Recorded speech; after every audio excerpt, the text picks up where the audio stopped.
All right, guys. So you're listening to another episode of the Wholesaling Syndicate Podcast. Very excited today. We have Brett Erickson with us today. He's going to be going over sales, wholesaling, how he grew his business, and a bunch of great tips. So make sure you guys listen to this one.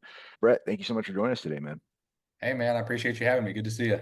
Same here, man. Yeah, I think we saw you last at the event. I think was that back Yeah. in September. Yeah, great turnout.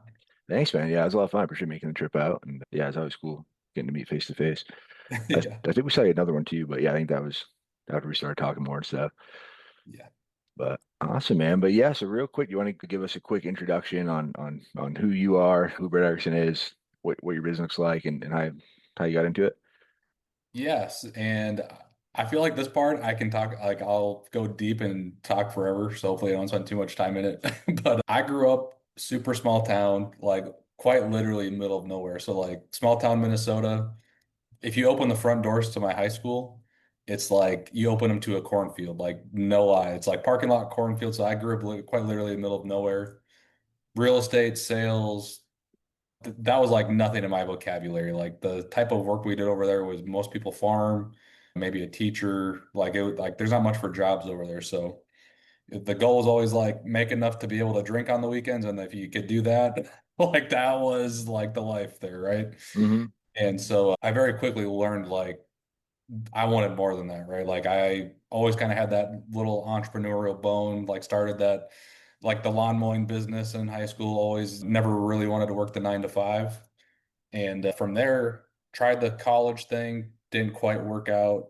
And I went to go build power lines. I basically just Googled how do you make the most amount of money without going to school, and power lines popped up. So I did that. I kind of did like the Wolf of Wall Street thing where one of my buddies was like, hey man, I'm making this much money down here in Texas, and he was making as much as I was in a week. What I was making in a month, he was making in a week. So moved down to Texas the next day. I think I was like 20 years old or so. Built power lines for about 8 years. And then I kind of got to the point again where I wasn't really around the best people. Like not they're not making good choices. They're making all this money. Nobody has any though. Like they're just Hmm. blowing it on all the stupid stuff. And so I started listening to podcasts every day. I started listening to the Brad Lee podcast. And it was like one day I was going to be the deed hunter. The next day I was going to like buy businesses. I had no idea how to do any of this, but I was like the quick rich scheme every single day on the way in the truck. And finally I seen wholesaling, and Naaman Taylor was on Bradley's podcast, and he was local to Fort Worth. So I was like, okay, this dude's local and he seems tangible. Like I was somebody I could actually like maybe go learn from. So I DM'd him on Instagram. He invited me out to one of his flips, and that's kind of like the rest was history. I ended up working for him and cut my teeth on the phones and learning how to do the business through him.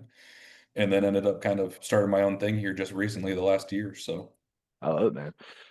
Yeah, that's great. Yeah, I think that's awesome, man, that you were willing to just go move across the country and just go all in for the job. And yeah, it's crazy, even though that wasn't the right one. It still ended up working out. And that's funny how things work out. So how's it been like the last year since you went? What made you decide, I guess, to go out on your own? And like, what's that journey been like over the last year? yes, and to even to backtrack, I guess even a little bit. So they shut the wholesale operation down like maybe 2 years ago. Hmm. So right as I was kind of starting to figure things out, they shut it down to get to partner with a roofing company. And so I actually knocked doors for like 6 months, I think. I was like, because I was kind of getting cocky with my sales skills. I was like, oh, dude, I can sell anything. I can do, I just matter what it is. So they asked me to come do the roofing stuff. And I was like, sure, I'll go do door to door, and ended up being pretty successful in that too. I got to like 6 to 8 months in it, and I was one of the top reps there. It's just that I hated it. Like I didn't like getting told to F off at the door every day. I didn't like sweating in the heat because I was like, that's why I quit power lines, because I was sick of doing that for 8 years, right? I don't like being working outside when it's hot as hell, being out there when it's cold as shit. Like I'm just like, that's not what I signed up for, right? Like I didn't want to do that anymore. And so I was like, maybe I just bet on myself and I try the power lines thing. Oh, and then to go along with that, even though I was one of the top sales reps, my money was starting to burn because I had built such a lavish lifestyle from all the money I was making doing power lines, and the insurance process with roofing. Like if you file a claim today with a homeowner, you might not get paid for freaking 6 months. Like it just took Oh, so wow. long to get paid. And so December rolled around, and that was like kind of the slower time for roofing. And I was like, dude, I got to figure something out. And so I was like, I know I'm good at wholesaling. I know like the KPIs. I know the business. I trust myself to close the deals.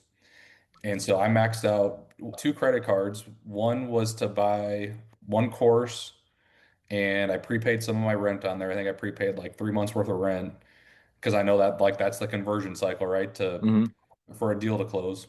And then I bought like 10 grand worth of leads. And I was like, let's rock and roll. I got 3 months. I got a place over my head. I got a computer.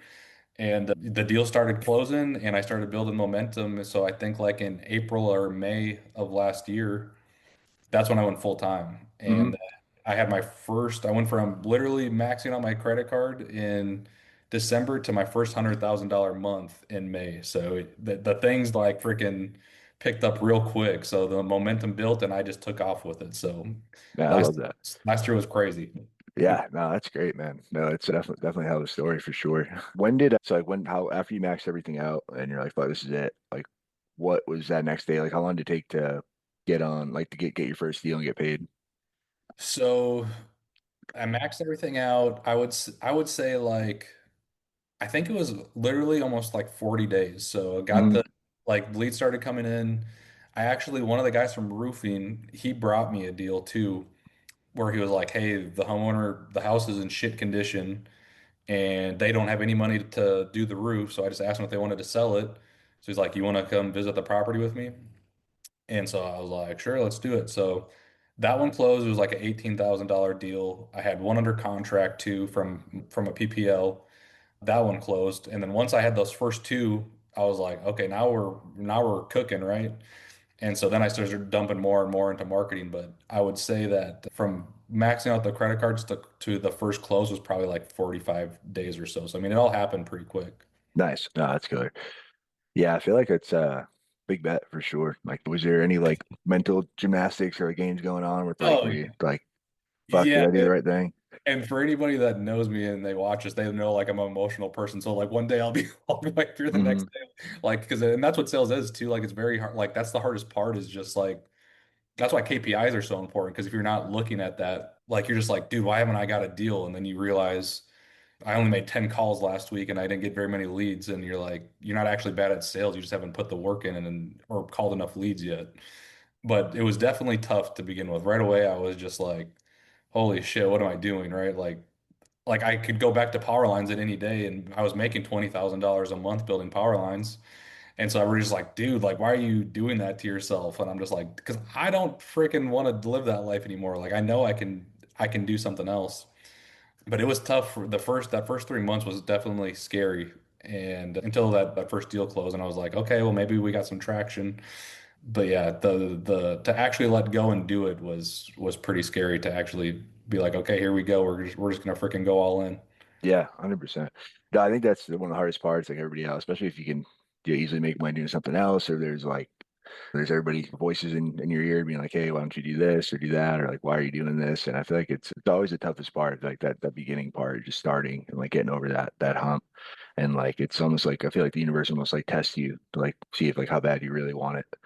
Yeah, and that's where I talked to so many power linemen and people from back home, and I'm like, hey, I found a way out of it, right?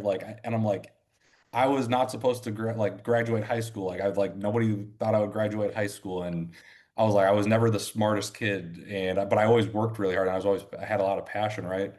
And so when people tell me they're like, oh, well, like I just don't think I could ever do that. Or like I don't have the money right now, or I have a wife right now, and I don't think I'm like, dude, so you're telling me you have another source of income right now? I'm Yeah. like that can help support you. I'm like I Hmm. don't understand.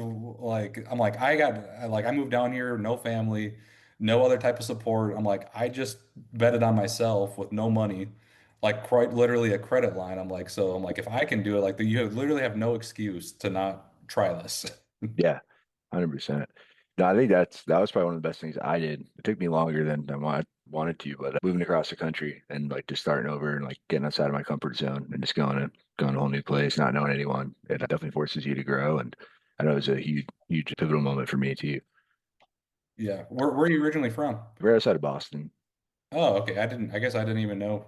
I thought you were always from Texas for some reason. Yeah, no, I've been here a while now, but I think like 5 years, 6 years.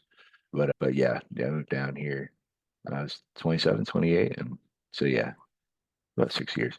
But yeah, no, it was cool for sure moving and just yeah, it's the same thing. It's like starting a business, like something completely new outside your comfort zone, and just like that leap of faith. Yeah. So what was it's like when you're going through that, you're starting it. I feel like that's you have leads, you're working. Like what was your like daily routine like those first couple months? So I would say it was kind of weird right away too because I never was like a cold caller like Hmm. where I was just always hammering the phone. But I've always been like not always been really good at sales because that obviously wasn't the case. But once I had actually done a bunch of sales training, I worked for Naaman. I was very confident at that point. And so I didn't have very many leads to call. So it was kind of weird. Like it was like I'd always wake up because I wanted to do all the mindset stuff because obviously I was in a spot where I just bet on myself and I was like, your mind's racing all day long. You're like laying in bed at night with your eyes open. So in the morning, I had to do some type of whether it was a walk or some sort of working out and then reading, listening to some sort of podcast that was positive, like a Jim Rohn or whatever. But as far as a daily task where it's like at the beginning I had like no lead, so it felt like I wasn't really doing anything, right? But I just Mm. had to trust because like let's say the first week you spend $5,000 on property leads. Well, the first week, if you're getting three a day, the first day I got three leads to call. The second day I Right. got six leads to call. And so you're just staring at your computer like, oh shit, like because you want to be doing more, but there's nothing like you just got to trust it, right? Yeah. So the first few weeks, I'm recalling the same 10 leads all day long with not being able to do much more. So I was kind of confused at the beginning because I was like, I'm so used to working 80 hours a week. And so when you have 10 leads and you don't have much else to do, and I was kind of stubborn in the fact that I didn't want to go skip trace and do all that and waste my time when I have actual fresh leads coming in. It was just like I had a whole lot of time. Yeah. And I just kept to the process. I was like, hey, if you get, when I left certified, I was closing like 1 out of 15, 1 out of 12. I was like, the time is coming, right? To where I'm going to have enough, like, or I'm gonna have the mental discipline and like the confidence that when that 12th lead comes in, like I'm gonna get a contract. And so like clockwork, it kind of just started happening. The leads were coming in, I was making the calls, I was trusting the process as far as trusting the KPIs that I knew and locking them up and making the partnerships that I needed to make sure they got sold. And so that was kind of, I guess, what the process looked like for me in the beginning. Yeah. No, that's great. I think it's super informative and helpful for people. And yeah, I think you mentioned KPIs. Like what are the most important KPIs to you? Like which ones did you track then? Which ones do you track now? And like and how do you track them? So obviously, like with your software, it makes it super easy to track as far as making the dials, the talk time, offer sent, things like that. But I went back and forth. So I first started with you wanted to make sure you were making plenty of calls, and then I was like, well, as a acquisition person, and your boss is telling you to make 200 calls, well, you're at let's say it's 3 o'clock and you're at 80. It makes it very easy to find the numbers that don't work. Like I Just was keep calling them. like, all right, I'm like, I'm like, is he watching that I'm not, yeah, even though they're not answering? Like, you get guilty of that, right? So then it's like, what's more important is having conversations and then making offers too. Like, you want to make sure you're giving offers. But then I just recently went back to like, I got like some sort of spreadsheet from Grant Cardone or something because now I'm starting to get back into building a team, and I'm like, what do I need to have set for standards? And if you don't know how many calls you're making and you don't know how many calls it makes for you to actually contact somebody, then that's going to go back to your head game. So like Mm. if you made 100 calls or 500 calls that week but you didn't track it and you're like, dude, I'm making so many calls and I'm not getting any deals, I'm not getting any traction, but it takes you actually 1,000 to get somebody on the phone, but you weren't tracking it, then it's not that you're bad at sales or you're bad at whatever. It's just that the leads that you're calling might suck or you've got a bad list and you didn't know you actually needed to make 1,000 calls to actually get somebody on the phone. Hmm. So tracking the calls or the dials, how many dials to a contact, and then how many conversations to a contract, and then how many contracts to a close. Those are all pretty important KPIs to kind of keep you sane too. For sure. No, I'm huge with guys too. I just think when you turn into a numbers game, it's like I'm the same way. I struggle with the ups and downs and being emotional. And the craziest part is like obviously I chose to be an entrepreneur and do sales, but KPIs, like I think one of the reasons why it's so important myself was you just turn it into a numbers game, and then it's like you can kind of take the emotion out of it, and it just becomes it's very logical and just like just numbers, right? Just like just math. Absolutely. But that's huge. So going to so like you max out the cards, you're at yeah, you're able to get up to do six figures, hit your first six figures a month. What did you do from there? Did you reinvest back into the business? Did you I blow a went bunch of money? crazy. Did you go hard? Yeah, I went crazy because I literally had no money right to the Hmm. start. And I'm like in my head, because I'm not a business person. I'm just to me, I'm just like and still I'm trying to not use that language anymore. Like, oh, I'm just a lineman and a sales guy. Like I don't want to, I'm trying to get rid of that Hmm. language. But at the time, I'm just like, I don't really know what I'm doing and I don't want to lose the money. Like I have it right now. So I'm like, let me just dump everything back into marketing. It's like, because my thought was, I'm like, well, what if I spend $6,000 a month for the next 5 months or 6 months and I don't get any deals? Like Mm. after I just bet on myself, right? When I had no money, like I had the logic, but now I'm like, oh, now I have the money and I don't want to lose it. And so I was like, maybe it would make more sense if I just dump all of it and have a bunch more leads while I have the money. And so I instantly that month after I had my first six-figure month, the next month I upped my marketing to like 30 grand the next month. And I was Mm. like, all right, and I had no help. It was just me. Yeah. And so I had a shit ton of leads coming in. And then while I had a shit ton of leads coming in, I was like, oh shit, I need help. I had like 15 deals on the board, no transaction coordinator. And so I think I got to like 3 months of that. And all of a sudden, I remember I had so much going on because I just tried to push everything to the limit real quick. I was like, I got maybe up to like 20 deals and the more leads than I've ever experienced in my life with just me. And I remember I just shut down. I Yeah. had to go, I turned the lights off. I went and laid in my bed. I was like, oh my God, what am I doing? And I just like chilled out for like 2 hours. And the next day I was like, I need to chill out on the marketing. I need to build systems today. So I found transaction coordinators. I figured out how to start interviewing people for like acquisitions, and I started to actually start building a team out. Well, during all that, I had a bunch of deals fall out too. So I had like I think 150 to 200,000 with EMD in from buyers. Mm. And since I was trying to call new leads and balance like did stuff get sent into title and updating sellers so they're not scary that or they're not worried that they're getting scammed. I had all of it fell out. All of it fell out in like July or no, September. Mm. All the deals fell apart. And I was like, oh shit, I just spent a lot of money on marketing and I had a lot of money just fall out. Yeah. So then I kind of rescaled, like I scaled back. Hmm. I went back to like 10,000 a month in marketing. And then I had a lot of JV deals come in. And so that brought me back up again. I went back to like another six-figure month. And then it kind of like I went slow, like I kind of like fluctuated kind of slow, like a little bit lower, like more like 50 to 100. Hmm. But it was nice that I took a step back and like was like, okay, you can't always just go pedal to the metal. You got to have some sort of plan in place. And so I kind of busted the system back in September and then I slowed down and now I'm back to I just hired two more acquisition people.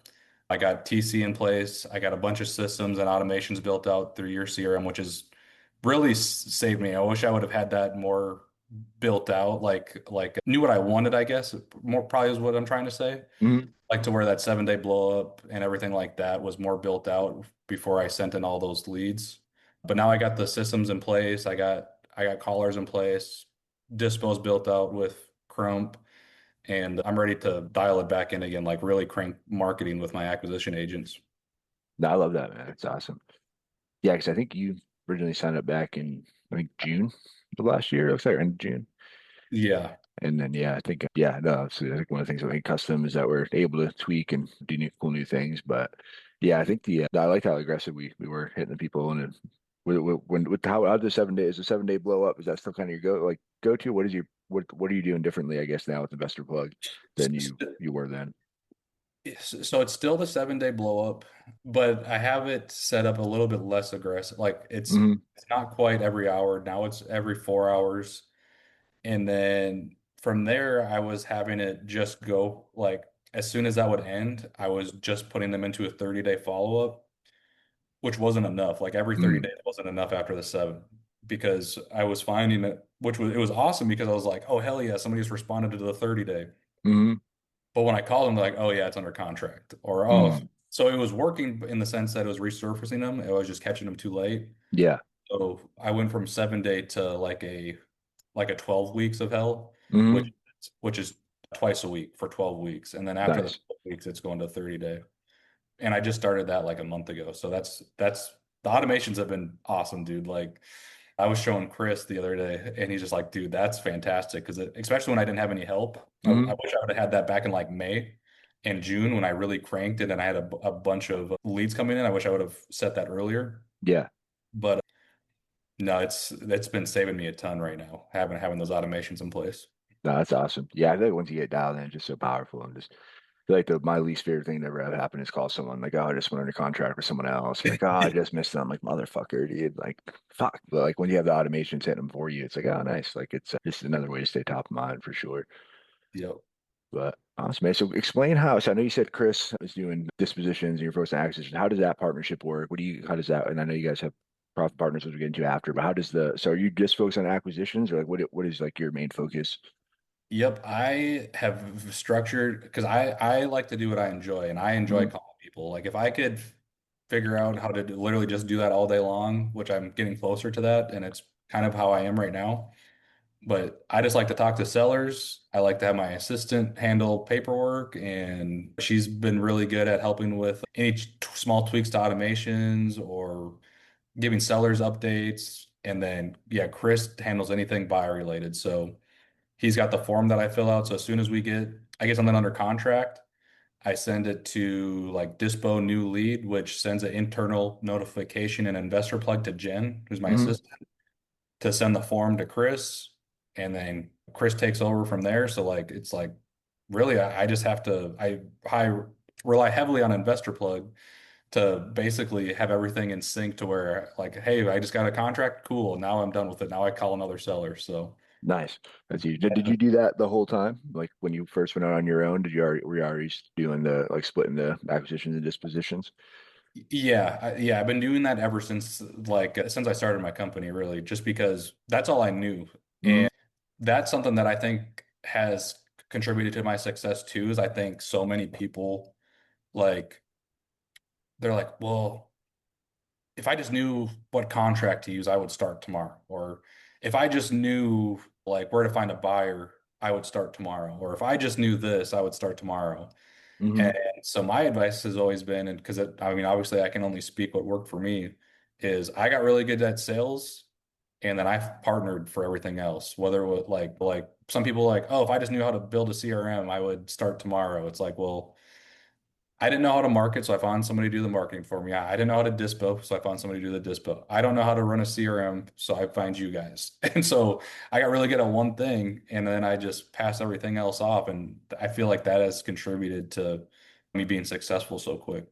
Yeah, 100%. I think that's brilliant. Yeah, I think just having the like division of labor and this division of things, like there's so many different things to focus on. Like and trying to do it all, it's like it's there's only so many balls you can juggle, and if you're trying to do them all at once, like I think deals are gonna fall through. Or like worse case, I know when I started, I didn't do it that way, and like I'd have a good month, and then like I have a bunch of deals, like acquisitions, I was doing great, then I'd spend a bunch of time trying to move the deals, and then especially being like if they're nationwide deals, not having buyers there spend a bunch of time and then like all of a sudden like oh cool we got to move or maybe some fell through some moves whatever but then like I don't really have anything in the pipeline now, so I think Right. just being able to just focus on sales and like that's like your main money generating activity. I think that's huge. Yeah. But yeah, I'd agree. Yeah, I think a lot of people just like then like they just want, I don't know if it's like they want to like hold a like they just want to make more or just like oh no I got to do all the work, or I don't think they understand like dispose of a whole other beast. But I think if you don't know how to do, it, you don't have a good system for it, you don't have people to help you with it. Like I think that's the best way to start for sure. Yeah, and I feel like I found that out even like as a I used to be a realtor And Hmm. when you first start, it was like every single day they wanted you to learn contracts. Like they just drilled it into you, like, hey, make sure you're at contract training tomorrow so you know how to read the Trek contract. Hey, make sure you're at Trek contract. And I'm like, dude, I don't even have anybody to use it on. Yeah. I'm like, and I'm like, on top of that, I already know that I have to partner with a mentor to that I get 50% to for the first one. So Hmm. I'm like, I'm gonna go knock door. Like I didn't even know how to knock a door. I'd be walking up to the door hoping nobody answered. Yeah. But I would be out prospecting because I was like, why are we talking about why are we talking about contracts when I don't even have a prospect or somebody a listing agreement or anybody to talk to? So I feel like people get so tied up on all like I don't know if you call it the logistics or whatever you call it, but you just need to jump in and get started. Yeah. I think a lot of times people just use it as like an excuse. I think it's just like call reluctance or just like reluctance of starting something new. 'Cause it's like he's like, oh, Yeah. I got to get like my logo just right, and I got to get like my Yeah. paperwork organized, and like I got to get like these pencils sharpened, and like literally whatever. But it's like so easy to like because like it's kind of scary, especially at first, like doing something new or like doing sales or like make calls. You haven't made calls in a while. Like it's I think people just like kind of procrastinate and put it off, and then it just makes it like a bigger and bigger, like scarier monster, like a scarier thing to Yeah. overcome when it's really not that hard. You just gotta fucking do it. But I We were bet. talking about that all the time too. We're just like, well, like especially when where people are asking questions, it was like, I don't know, it's not that hard. Like you call them and they answer and you make them an offer and and I don't know what else to tell you. Hmm. But it's like because it really can be that simple, but obviously there's more to it than that. But it's Yeah. just it's how it feels now, I guess. Hmm. Yeah, I think I forget what the exact was. Like if like you're driving, it's pitch black. Like you don't have to see the whole road. You just got to see like as far as the headlights go. And like if you're just knowing that first step to go and like worry about the next one when you get there, I think it's just so much easier. I think that's something I've always done well. Is just like figuring out the first what's step one, right? And then fucking do it, and then we'll figure that out. And then whatever doesn't fucking work, we'll figure it out when we get there. But yeah, I think that's a lot of people struggle with that, and they just gotta just know or whatever. They want to know all these the what ifs and like the worst case scenarios and the. Yeah, we're doing some curative title now too. Hmm. We're just starting to learn that. And on one of our classes, we were like looking at God, what I can't remember. We were waiting on a list to come back, and so he was teaching us like different steps of the tax lien process. And, and we sat there for like 30 minutes learning about it. And I go, why do I need to know this right now? And I was like, I don't mean to be blunt, but I'm like, don't I need to talk to somebody first before I even know like whatever? But it was getting so complicated in my head, and it made me not want to do it because I'm like, I'm not understanding this. Yeah, So I was like, hey, do I need to know this right now or not? Because I'm like, I know eventually I will, but like I need like the way that I learn is I need to get into it first. Like I need same. to get them under contract or like however that looks first. I need to talk to the seller first. And then because I'm like everything we're learning right now is going out one ear and out Hmm. the other. So but yeah, that's how I've always been. Yeah, no, I'm the same way. Yeah, I just gotta I like to like I don't learn unless I'm fucking doing it or like I'll get it and like I'll like get the concept stuff and then like I just have to like find like how can I apply this right? And if I can apply it and then like to me then I can like actually start and it'll stick. Yeah. So what are you guys doing marketing wise? I know you have a bunch of different marketing channels you use now. What's working best for you? Like what are you guys doing marketing wise? So I'm doing a mixture of PPL and Facebook leads. Hmm. So I was doing the Google PPC for a while. It got kind of expensive. And I just seen so many people having like really high returns. And the other thing was is that again, me just kind of being the gunslinger that I am and trying to, I'm just like going all in on everything. Thank God for my assistant. She's like got me so organized since then. And Mm. with help of Travis too. I'm like, hey, I need you to go through all the deals that are closed and see what my highest return per marketing channel was. Mm. And there was one PPL source that I was like, I kind of was like bad mouthing them, thinking they were terrible. I had like a 12x return with them. Mm. I was like, oh shit. Yeah. And so I was like, we need to go back to them. And I'm kind of had to tell them sorry because I was like getting so sick of refunding leads and everything.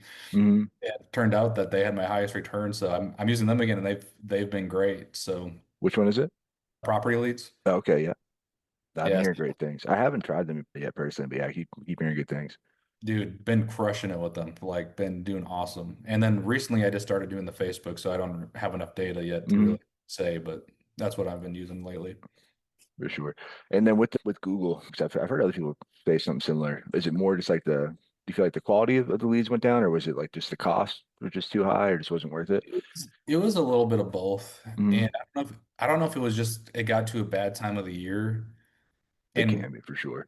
yeah, so like I think it might have been a mixture of both because when I Hmm. first started, I mean, dude, I was crushing. Like, I mean, it seemed like I was closing like 1 out of 7 leads, 1 out of 8, like Hmm. just crushing. And so I think what happened is I started spending a crap ton of money with like a not a very long runway because I just everything I made, I just kept putting right back in. And so I got a lot of contracts and I think they were good deals. Like I said, I mean, we had buyers, EMD was in.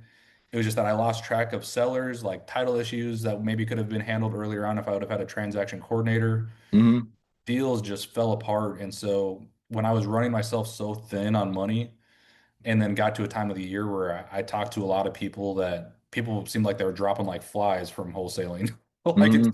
everybody had really bad months. And I was like, well, maybe I need to try maybe a little bit smaller marketing channel or like something that's maybe a little bit less money with a same return.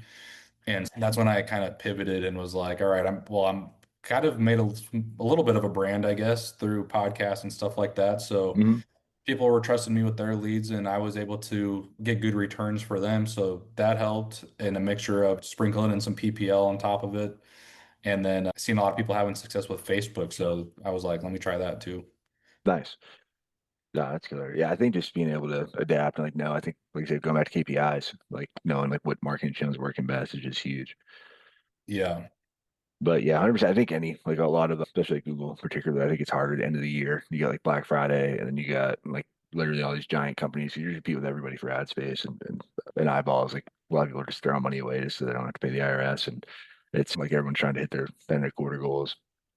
Yeah, yeah, it definitely took a pivot. Like I started out at like a 15x, dropped down to like a 4 or something. Hmm.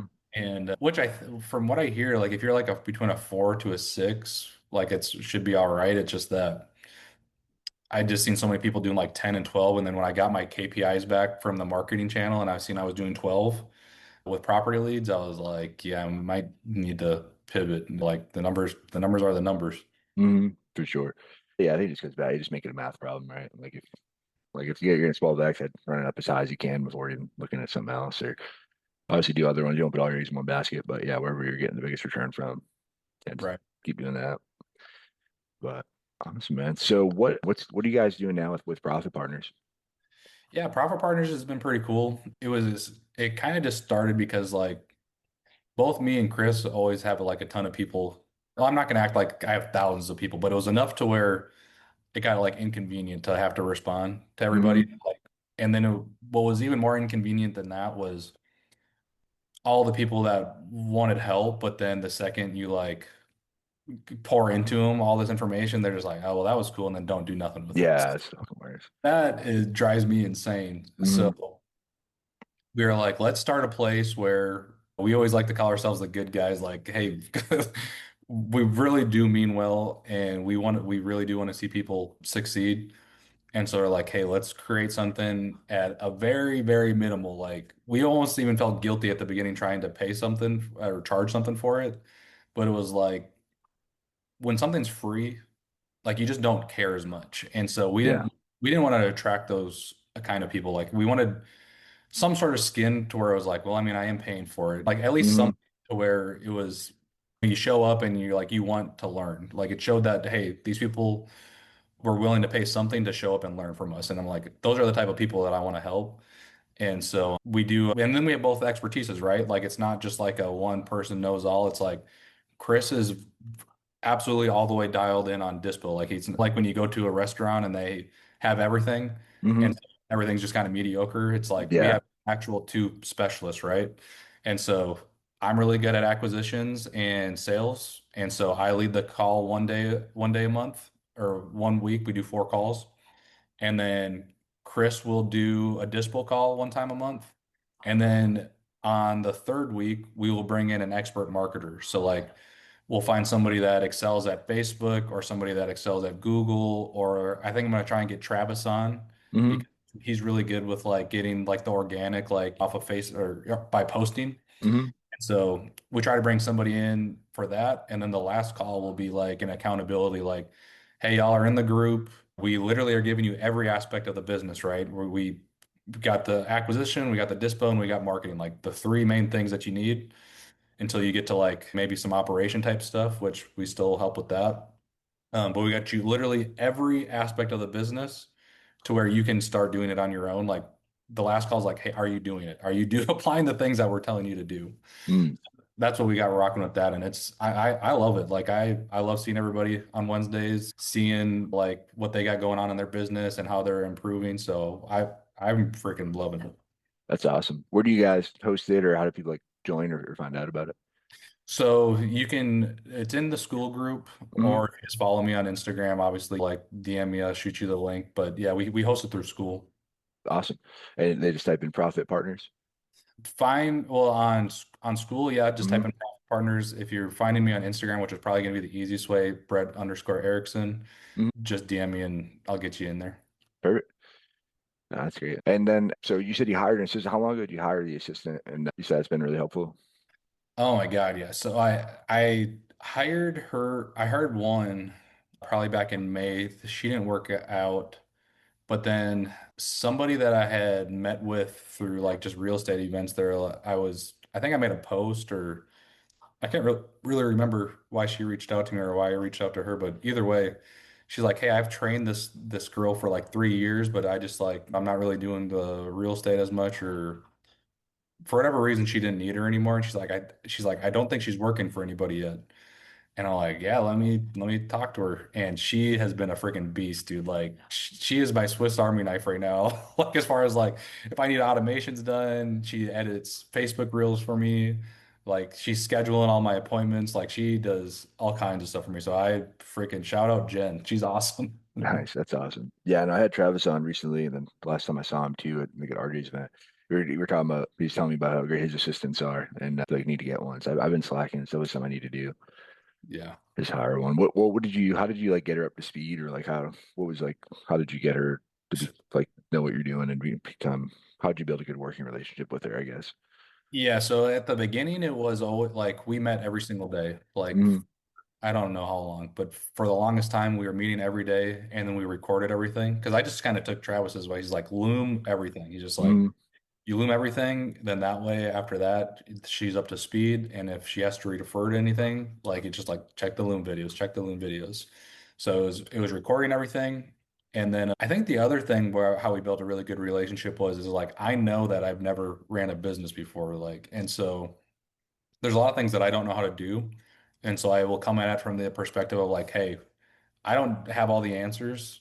And so like we're a team, like we're gonna build this kind of together. So like if you have any ideas on how this could be more organized or like the type of spreadsheet we can use to track deals. Like she's built all that for me. Like I sometimes I feel like I use her as chat GPT. I'll be like, Jen, we need a deal board to where we know where they're at in the title and where they're at here. I'm like, build this for me. And she's like, do do do do do.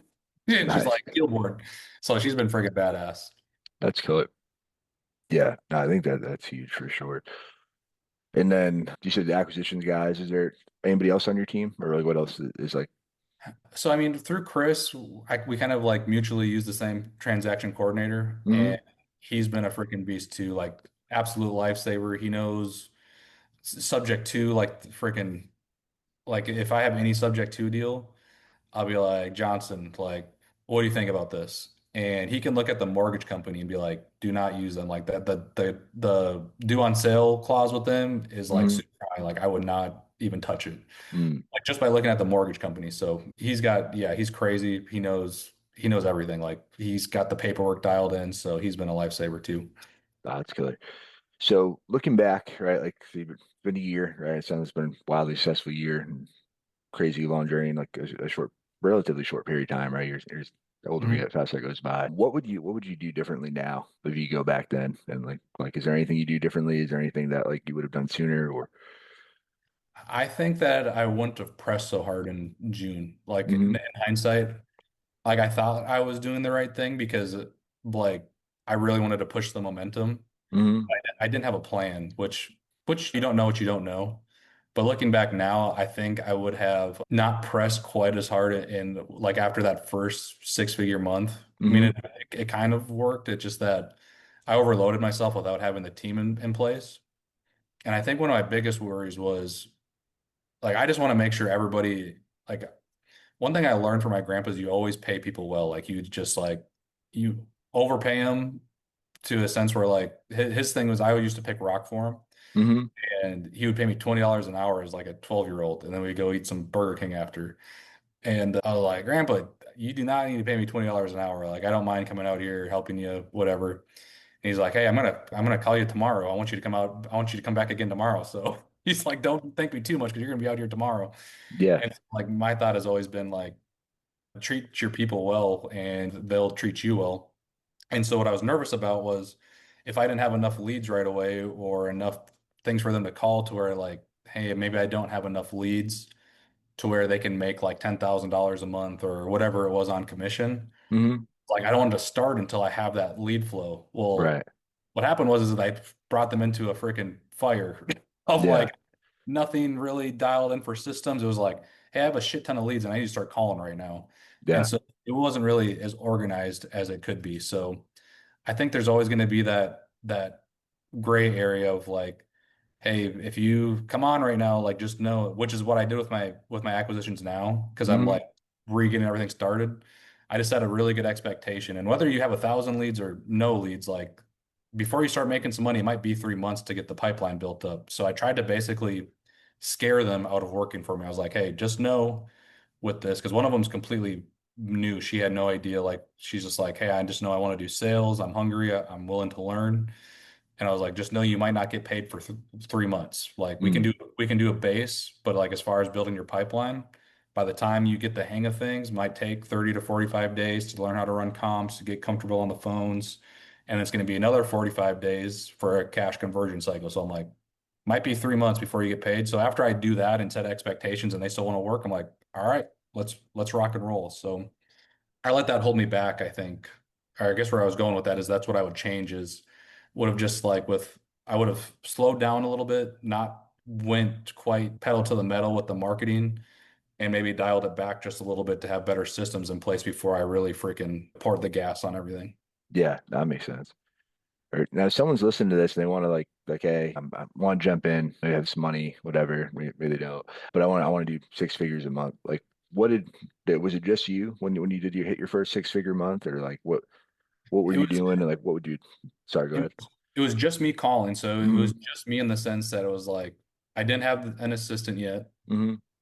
And I had nobody else calling, but I did have Chris, which helped a lot. Like Right. obviously I didn't know what to do with the deals. Well, I guess I also had marketing too. Like Hmm. I had Ben running the ads. So I mean, I wasn't ever spending time like, oh, are my ads performing or like do I need to switch this keyword or do I need to do that? And then on the other hand was once I got the deal, I was able to keep calling my leads because I wasn't like, okay, I got to find the buyer and I got to build the ad for it and anything like that. I was just laser focused on bringing more deals in. Hmm. So my advice is that's what my advice has always been is get, and it doesn't have to be the way that I did it as far as like get really good at sales, maybe get really good at dispo and then Hmm. start advertising yourself like, hey, I can move your deals or whatever that looks like.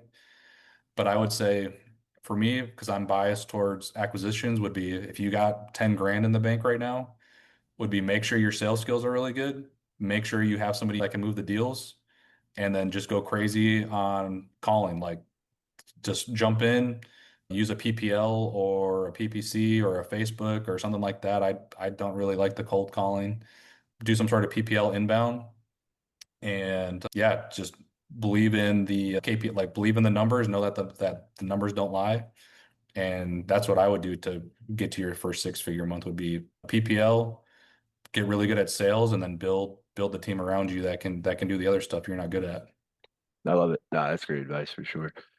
Man, this has been great, and I appreciate you coming on. A whole bunch of value. Any final thoughts or closing words you want to leave for people listening?